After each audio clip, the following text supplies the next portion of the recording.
September 7వ తారీఖు ఆదివారము భాద్రపద శుక్ల పౌర్ణమి రోజున రాత్రి 9:56 దగ్గర నుంచి సంపూర్ణమైనటువంటి రాహుగ్రస్త చంద్రగ్రహణము అనేటువంటిది ఏర్పడబోతోంది.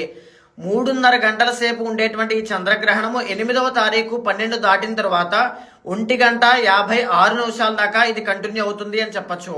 ప్రధానంగా సంపూర్ణమైనటువంటి చంద్రగ్రహణం కాబట్టి చాలా విశేషమైన ఫలితాలు ఉంటాయి. ఆ సమయంలో జపము చేసిన, ధ్యానము చేసిన, మెడిటేషన్ చేసిన, మేనిఫెస్టేషన్ చేసినా ఏదైనా సరే వెంటనే నెరవేరుతుంది అని చెప్పచ్చు.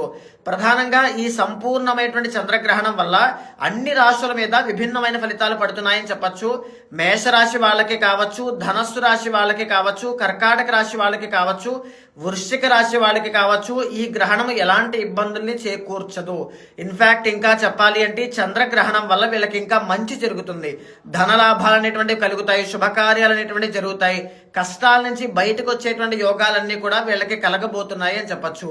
మిగిలిన రాశులైనటువంటి కుంభరాశి కానీ, మీనరాశి కానీ, వృషభ రాశి కానీ, మిథున రాశి కానీ, సింహరాశి కానీ, కన్యా, తుల, మకర రాశి వాళ్ళకి చంద్రగ్రహణ ప్రభావం అనేటువంటిది ఎక్కువగా ఉంటుంది అని చెప్పచ్చు.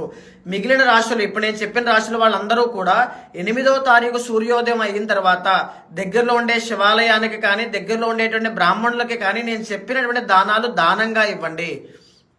కేజింపావు మినువులు దానంగా ఇవ్వండి, కేజింపావు బియ్యము దానంగా ఇవ్వండి, ఒక వెండి చంద్రబింబము అనేటువంటిది దానంగా ఇవ్వండి. మీ శక్తి బట్టి చిన్న సైజ్ అయినా పర్వాలేదు. రాగి పాత్ర అనేటువంటిది దానంగా ఇవ్వండి, నల్ల నువ్వులు దానంగా ఇవ్వండి. ఈ దానములు ఇవ్వడం వల్ల ఏ రాశుల వాళ్ళకైతే ఇబ్బంది కలుగుతుందో వాళ్ళకి చంద్రగ్రహణ ప్రభావం అనేటువంటిది ఏమాత్రము ఇబ్బంది చేకూర్చదు. అయితే ఇది శతభిష నక్షత్రము, పూర్వభాద్ర నక్షత్రం కుంభరాశిలో పడుతోంది కాబట్టి కుంభరాశి వాళ్ళు ఎట్టి పరిస్థితుల్లోనూ ఈ చంద్రగ్రహణాన్ని చూడవద్దు. అది మీ ప్రకాశంగా తీసుకోండి.